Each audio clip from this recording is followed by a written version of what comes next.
How's it going, everyone? Jimmy here, and today I want to give you guys my impressions of the Arcade Edition update, so let's get right into this. The first thing I want to talk about today is arcade mode.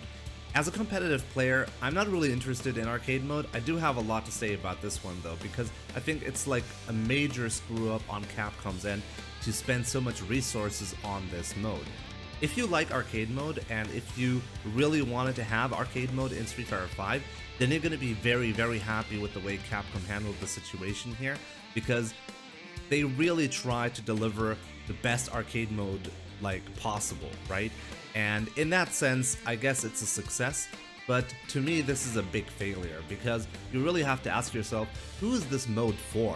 It's certainly not for a player like myself who's interested in the competitive aspect of the game, so it's obviously for the casual audience, right?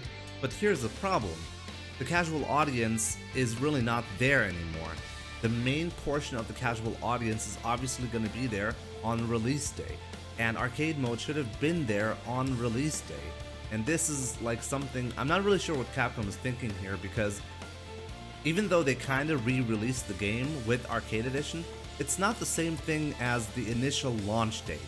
And a major portion of the casual audience is just not going to come back 2 years after you've already released the game. It's just not, that's just not how it works. And like the fact that Capcom decided to spend so much resources on this mode, I really feel like they really didn't understand that like nowadays it doesn't really matter anymore. So next up, let's talk about the extra battle mode.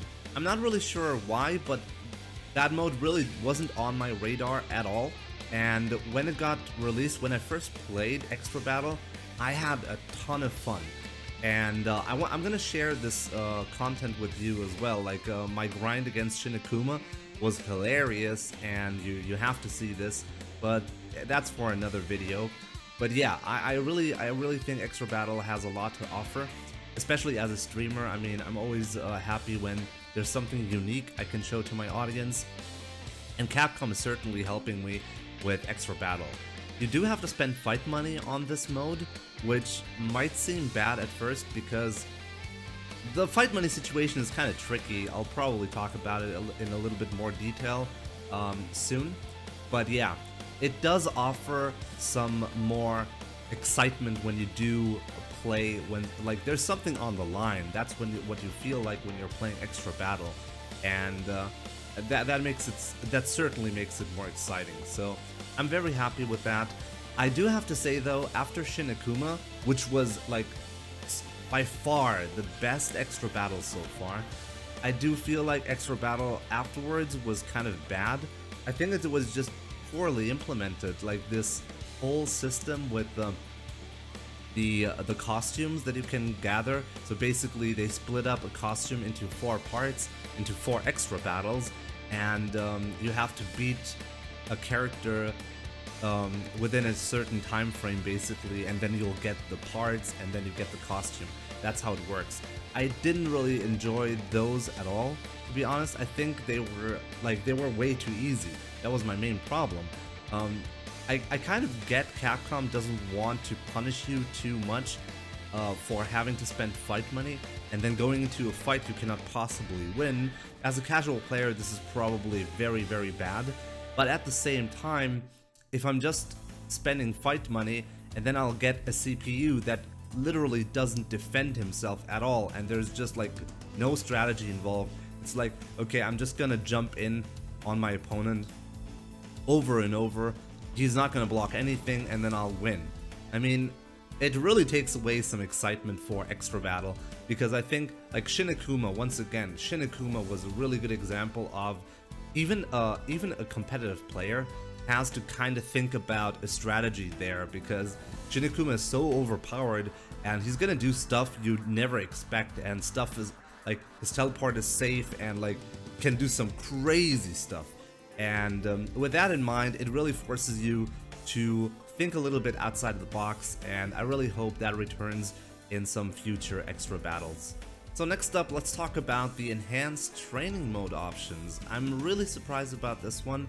I didn't expect this at all, especially not the frame data portion of it.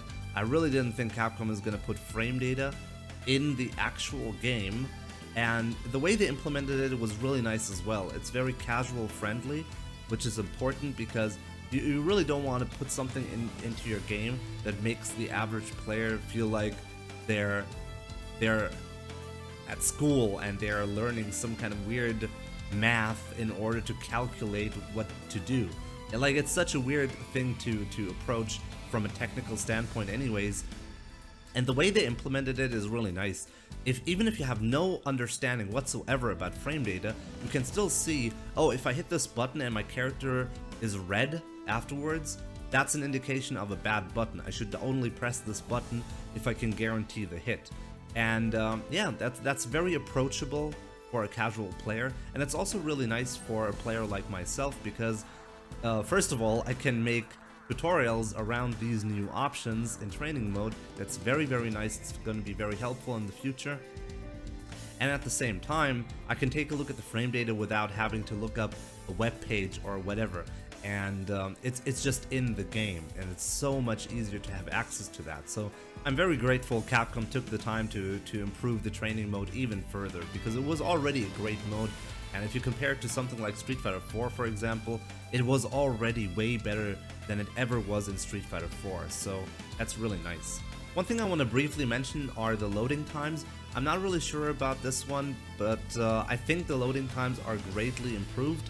Some people are trying to argue they're not improved, but instead they just added a couple of new animations to hide the actual loading from happening. Before Arcade Edition, what we had was the versus screen would just stay on forever, and then it would eventually finally go into the actual gameplay, right? But now there's like this weird effect, this weird animation that shows up before the versus screen is there. So this might be just a visual effect, but from what I can tell, it does feel like loading times are significantly improved. So yeah, I do feel like it's way better.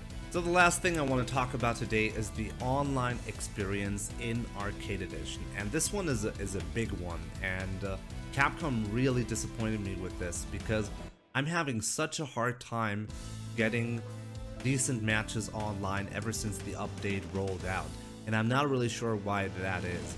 The online experience in Street Fighter V has always been, let's say, inconsistent, for a lack of a better word, but basically it's just broken since Arcade Edition to me. And I'm not really sure why that is. Capcom is not making any statements. It's so odd because before Arcade Edition, like, a lot of opponents seemed to be fine, and then ever since the update came around, my connection quality to some of the opponents that have been fine in Season 2, like, they're impossible to play against, and I don't really know what to do about that. I even went, like, I'm thinking about getting the Steam version just to test it out, because some people are telling me the PlayStation 4 version has more issues than the Steam version. I don't really know. I have to test this one out, but it's so, like, it's so annoying to me because like, this is the main thing that made me dislike Arcade Edition, the update, like, entirely. Like, ever since Arcade Edition, I'm just not having a good time online. It's just so laggy. Every single opponent is laggy, and there's nothing I can do about that. And I really wish Capcom would just say something on the issue, because it's just so inconsistent. And I really have to say, if it wasn't for my health problems and the fact that I had to drop the game for a month, I might have actually dropped the game because of the online experience. I was having such a bad time, and this break that I had to take because of my health problems, that really was a good way for me to get rid of a lot of the frustration. And the funny part about this is, when I came back recently, I realized the online problems, like, they're almost gone, or they're at least way better than they used to be. So what happened exactly? And this is what, like, this really reminded me of a couple of situations that I had to deal with ever since Street Fighter V got released. Every single time when there was an update, a character got released, I realized I was not having fun with the game anymore. And, like, why is that? It's because the online experience gets worse every time there's new content for Street Fighter V. And it's probably because the player base is bigger when there is new content released. I'm not really sure if that's actually true, this is just a theory for me, but I feel like the bigger the player base, the worse the online experience becomes.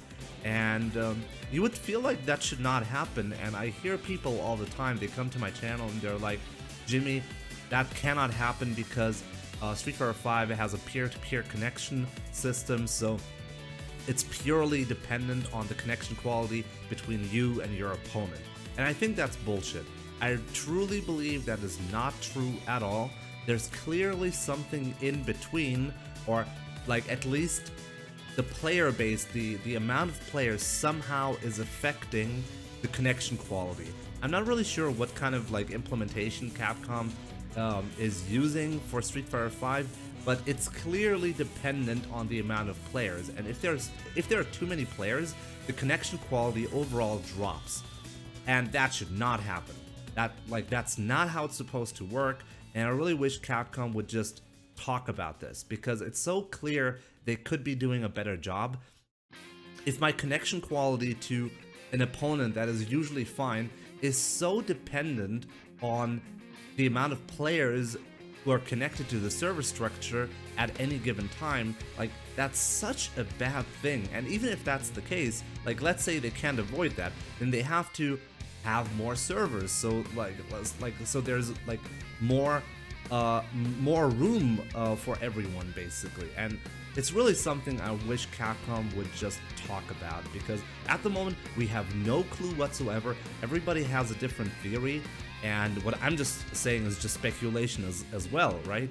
And I'm very curious to what you guys think on the topic, because as I said, this is super frustrating for me to deal with, to the point where I was actually thinking about dropping the game. At the moment I'm having a blast again because I think the player base is smaller, so now I'm good again, and that's just really bad. It's especially bad because you really have to think about this. Every time Capcom tries to push the game to new limits, like to a new height with the player base, the connection quality becomes worse. So the more players we have, the more likely it is for a player to drop out because they're not having fun online. And that's like a major flaw for the game.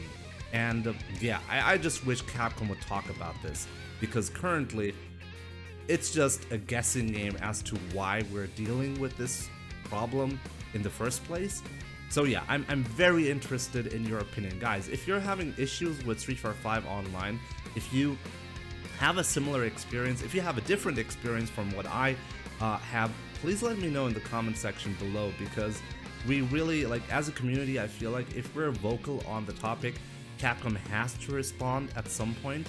And yeah, we just want to play Street Fighter V Online. We just want to do that without having to go through these weird glitches. I mean, there are some other theories as well, by the way. Like, apparently the game is dropping frames as well, so it's not even just an online thing. A lot of people are complaining that even in training mode, the game is kind of laggy. So really, we need some answers from Capcom, and I feel like if we can come together as a community on that topic, eventually Capcom has to respond. So please, guys, let me know in the comment section below what your experience is with the game at the moment. So yeah, that's it for today's video. I really hope you enjoyed my little rant on the Arcade Edition situation. So yeah, guys, take care, and I'll see you soon.